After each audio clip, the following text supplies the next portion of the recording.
आनी चाहिए कि हरियाणा में फिर से 10 की 10 सीटें पर कमल खिलने वाला है। मेरे साथ दोनों हाथ उठाओ, सभी लोग पीछे तक उठाए दोनों हाथ, विजय के संकल्प की मुट्ठी भींचिए और प्रचंड आवाज से बोलिए, भारत माता की, भारत माता की।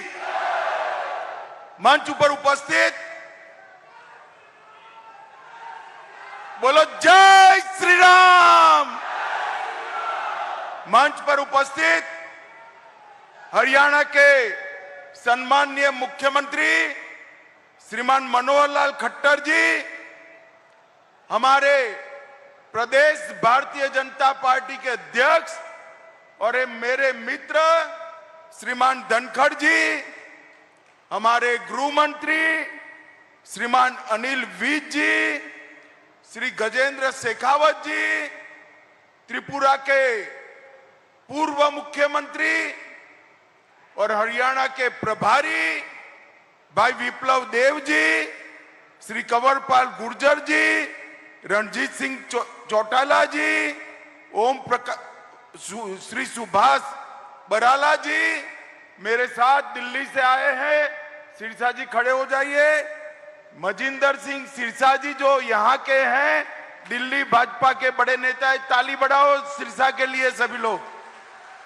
और आज मंच पर बैठे हुए मंत्रीगण, विधायकगण, सांसदगण, हमारी बहन जो यहां से लोकप्रिय सांसद है, और आज सुनीता बहन के साथ बैठे हुए सारे सांसद महोदय, और आज की सभा में यहां पर उपस्थित प्यारे भाइयों बहनों माताओं और मेरे जिगर के टुकड़े जैसे युवा मित्रों, आप सभी को नमस्कार।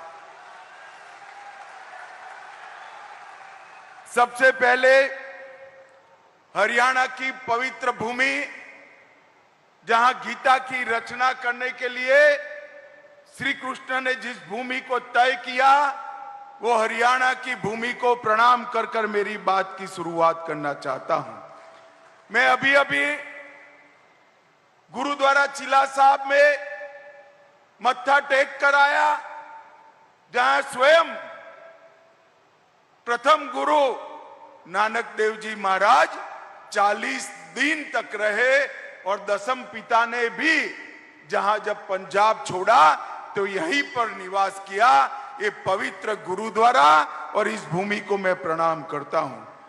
मित्रों, मैं जब भी आता हूं हरियाणा, तब हमेशा इस बात को याद करता हूं कि जब जब भी देश पर संकट आया, तो ये पंजाब हरियाणा की भूमि ने चट्टान बनकर देश के दुश्मनों के सीने छल्ली कर दिए, अपना रक्त बहाकर मां भारती को हमेशा के लिए सुरक्षित रखा। मैं वो हरियाणा की वीरांगना माताओं को भी प्रणाम करता हूं, जिन्होंने देश को एक नहीं अनेक बलिदानी बेटे दिए और हंसते हंसते अपने बेटे को भारत मां की सुरक्षा के लिए समर्पित कर दिया।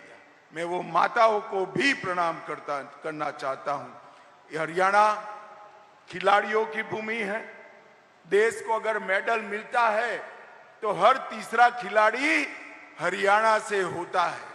यहां जब खेलों की शुरुआत हुई, मैंने मनोहर लाल जी को कहा, मनोहर लाल जी जरा दिल बड़ा कर कर ये धाकड़ खिलाड़ियों के लिए करिए, और मनोहर लाल जी ने भी 9 साल में खिलाड़ियों के लिए ढेर सारी योजनाएं जाहिर की है।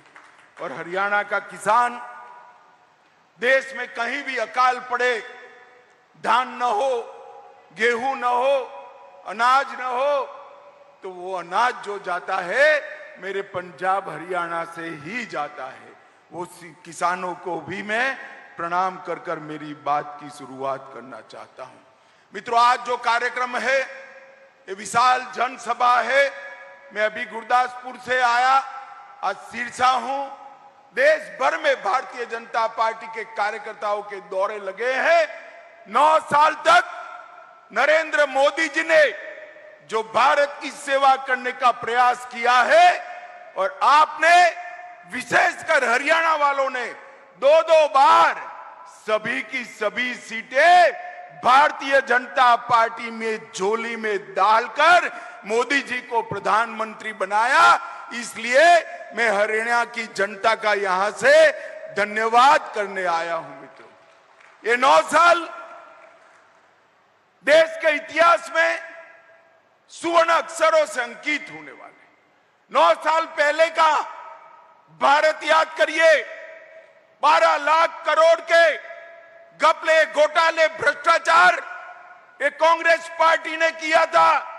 ये 9 साल में हमारे विरोधी भी नरेंद्र मोदी जी पर भ्रष्टाचार का कोई आरोप नहीं लगा सकते। मोदी जी ने पारदर्शी तरीके से सरकार चलाई है। 9 साल पहले आए दिन पाकिस्तान से आतंकवादी घुसकर हमारे जवानों के सर काट कर ले जाते थे। कभी कभी तो पैरों से उसको अपमानित करते थे। मगर ये मनमोहन सरकार, सोनिया सरकार ऊप नहीं करती थी। 10 साल शासन रहा। देश की कानून और व्यवस्था और सुरक्षा दोनों चरमरा गई थी। मोदी जी प्रधानमंत्री बने, पाकिस्तान को आदत जो लग गई थी उसने फिर से प्रयास किया। उरी पर हमला किया, पुलवामा में हमला किया, मगर वो भूल गए कि इस बार मौनी बाबा मनमोहन की सरकार नहीं है, नरेंद्र मोदी की सरकार है। 10 ही दिन के अंदर पाकिस्तान के घर में घुसकर सर्जिकल स्ट्राइक और एयर स्ट्राइक कर आतंकवादियों के परछल्ले उड़ाने का काम देश के प्रधानमंत्री के ऑर्डर पर हमारे सेना के जवानों ने किया। ये 9 साल में नरेंद्र मोदी जी ने देश को सुरक्षित किया है। ये 9 साल में नरेंद्र मोदी जी ने देश के गौरव को आसमान तक ऊंचा उठाने का काम किया है। ये 9 साल में पूरी दुनिया, कोई भी इश्यू हो, भारत क्या बोलता है इसकी राह देखती है। ये गौरव भारत को दिलाने का काम हमारे प्रधानमंत्री नरेंद्र मोदी जी ने किया है। अभी अभी यूक्रेन और रशिया के बीच में युद्ध हुआ। हमारे बच्चे वहां फंसे थे, हजारों बच्चे फंसे थे। उनके मां बाप की जान तलवे पर लग गई थी। हम सब चिंतित थे। मोदी जी ने रशिया और यूक्रेन के राष्ट्राध्यक्षों को फोन किया। 3 दिन दोनों देशों ने युद्ध बंद किया और हमारे सारे बच्चे सुरक्षित भारत वापिस आ गए। ये बताता है कि दुनिया में मोदी जी के शासन में भारत की पूंछ आगे बढ़ी है। ये 9 साल में मोदी जी ने देश के गरीबों को एक नई आशा देने का काम किया है। हर गरीब को घर, हर गरीब के घर में गैस, हर गरीब के घर में नल से जल, हर गरीब के 5 लाख तक का आरोग्य का पूरी चिंता, हर गरीब को प्रति व्यक्ति प्रति माह 5 किलो अनाज, और इसके साथ साथ गैस की सिलेंडर। और मैं आपको पूछना चाहता हूं, हजारों की संख्या में आप बैठे हैं, मुझे बताइए भाई, कोविड का दोनों टीका सबका लग गया है या नहीं लग गया है? हाथ ऊपर करिए तो। लग गया है ना? 25 पैसा भी देना पड़ा है। कोविड जैसी महामारी में पूरी दुनिया आश्चर्यचकित है। भारत ने 130 करोड़ लोगों को दोनों टीके लगाकर कोविड से सुरक्षित करने का काम देश के प्रधानमंत्री नरेंद्र मोदी जी ने किया है। माताओं, भाइयों, बहनों, कोविड के वक्त भी ये पॉलिटिक्स नहीं छोड़। राहुल बाबा ने कहा कि कोविड का टीका तो मोदी टीका है, मत लगाइयो, मगर किसी ने नहीं सुनी उनकी। सबने टीका लगाया। अंत में वो भी एक दिन रात को अंधेरे में टीका लगाकर आ गए। मित्रों, जो कांग्रेस पार्टी भ्रष्टाचार कर रही थी, जो देश को सुरक्षित नहीं रख पाई थी, उसने कोविड जैसी महामारी के समय भी राहुल बाबा एंड कंपनी ने पॉलिटिक्स करना नहीं छोड़ी। ये मोदी जी के 9 साल भारत गौरव के 9 साल हैं। मोदी जी के 9 साल गरीब कल्याण के 9 साल है और मोदी जी के 9 साल भारत के उत्कर्ष के 9 साल है। मित्रों, आज कोविड के बाद पूरी दुनिया मंदी के चपेटे में है। उस वक्त भारत के अंदर नरेंद्र मोदी जी की नीतियों के कारण मंदी दस्तक नहीं दे पाई है।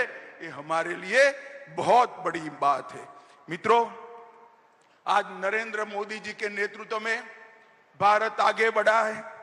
मोबाइल का सबसे बड़ा दूसरा उत्पादक बना, ऑटोमोबाइल का तीसरे नंबर का उत्पादक बना और स्टील का सबसे बड़ा उत्पादक बना है। अभी अभी मोदी जी G7 की बैठक में गए, कोई प्रधानमंत्री उनके ऑटोग्राफ मांगता था, कोई राष्ट्राध्यक्ष इनसे अपॉइंटमेंट मांगता था और अफ्रीका गए तो किसी ने तो पैर छूकर आशीर्वाद भी दिए। मित्रों, ये सम्मान नरेंद्र मोदी जी को मिला है, वो नरेंद्र मोदी जी का सम्मान नहीं है, ये भारतीय जनता पार्टी का सम्मान नहीं है। ये सम्मान जो नरेंद्र मोदी जी को मिल रहा है, विदेशों में मोदी मोदी मोदी मोदी मोदी के नारे लग रहे हैं, ये नारे मोदी जी के सम्मान के लिए नहीं है, ये नारे सिरसा, हरियाणा और भारत के 130 करोड़ की जनता के सम्मान के नारे हैं। मोदी जी ने दुनिया में भारत को आगे बढ़ाया है। किसानों के कल्याण की बात हुड्डा साहब करते हैं। हुड्डा साहब को मैं चैलेंज देने आया हूं सिरसा की भूमि पर। हुड्डा साहब, 10 साल आपकी सरकार चली, कितना धान, कितना गेहूं खरीदा, हिसाब लेकर आ जाओ आप। सबसे ज्यादा धान, सबसे ज्यादा गेहूं अगर किसी ने खरीदा है, सबसे ज्यादा दाम से खरीदा है तो नरेंद्र मोदी जी ने खरीदा है। मित्रों, नरेंद्र मोदी जी ने खरीदा।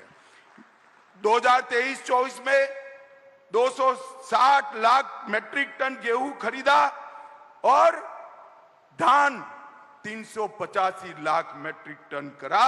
सिर्फ इस वर्ष में ही 47,000 करोड़ रुपए का गेहूं खरीदने का काम हुआ है और अब चेक भी आपके अकाउंट में सीधा ही जमा हो जाता है। भैया, बीच में कोई बिचौलिया नहीं आता है।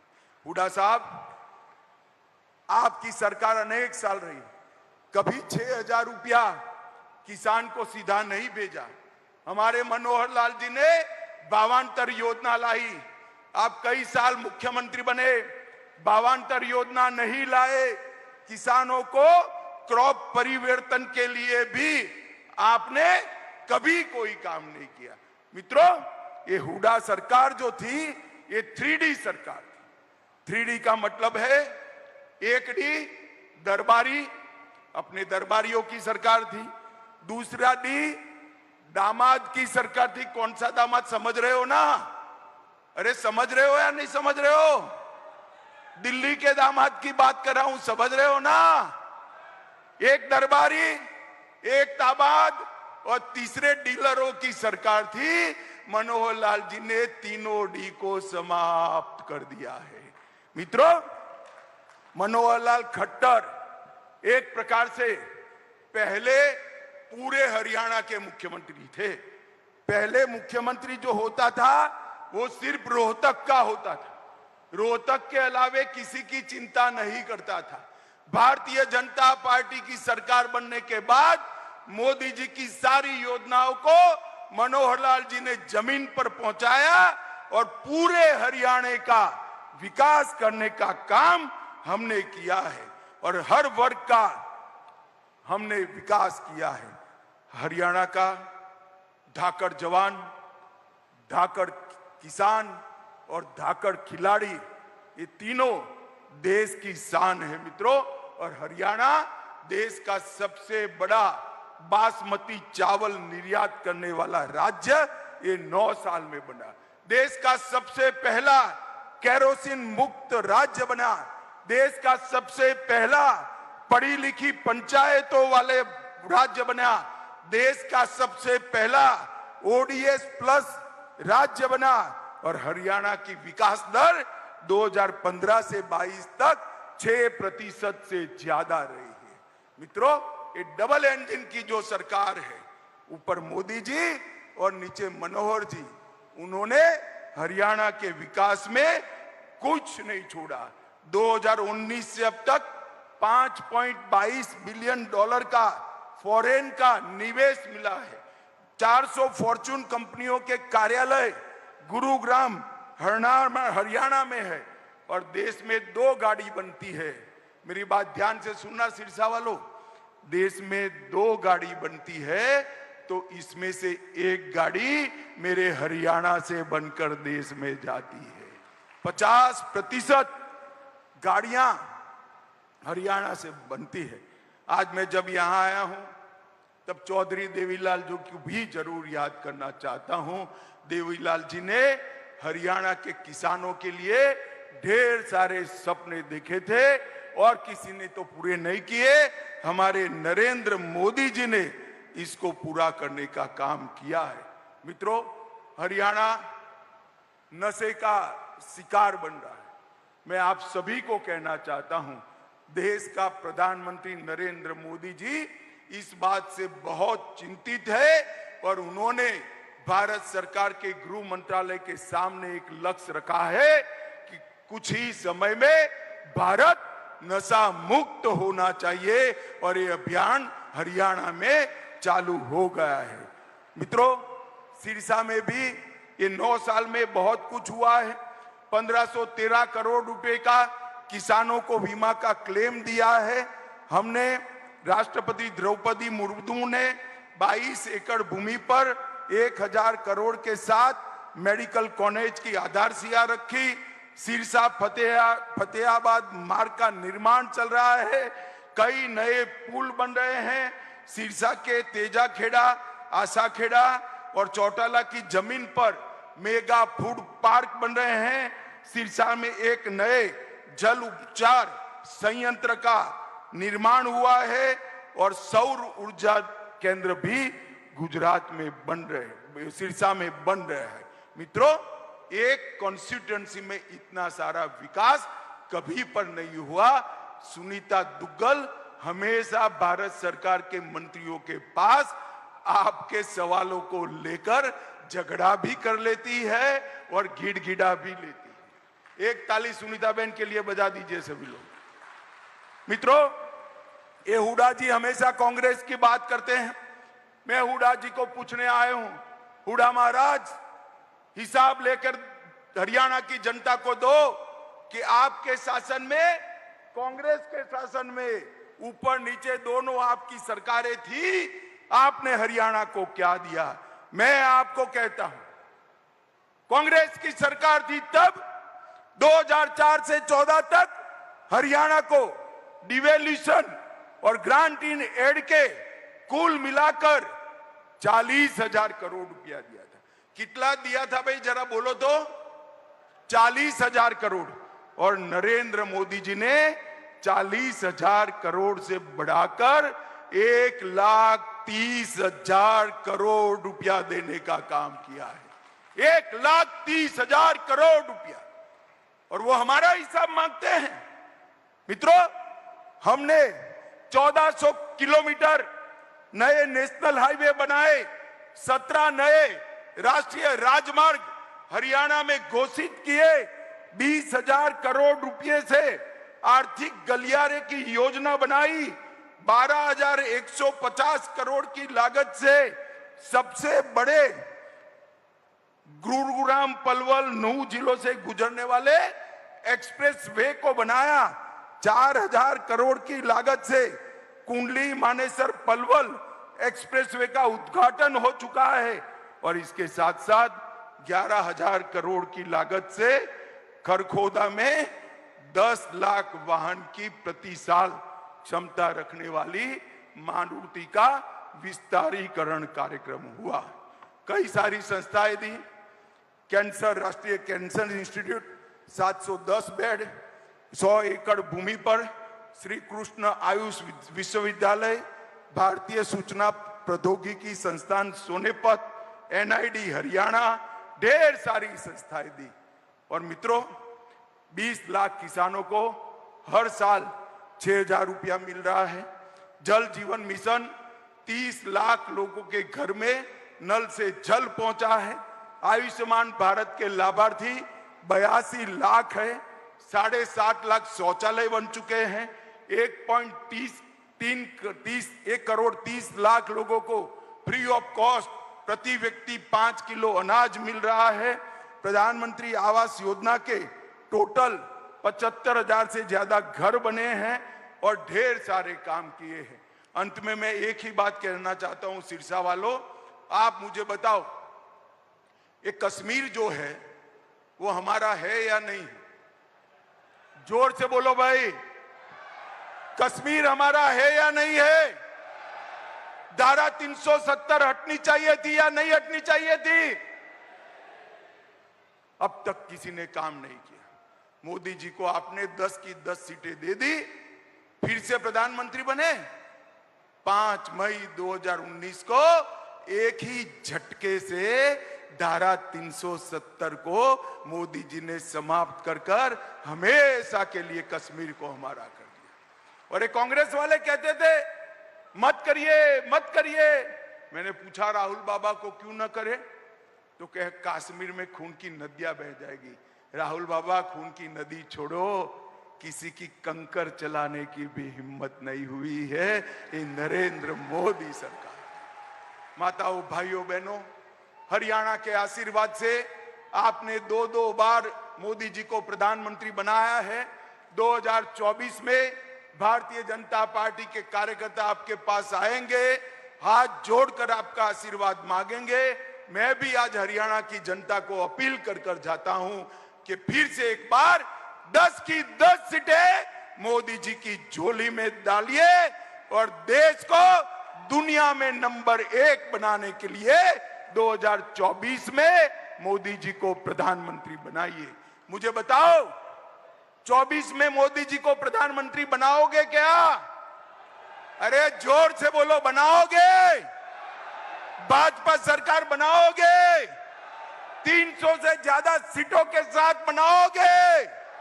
तो मेरे साथ दोनों हाथ उठाइए, उठाइए दोनों हाथ, मुट्ठी भींचिए और प्रचंड आवाज से बोलिए, भारत माता की, भारत माता की, वंदे वंदे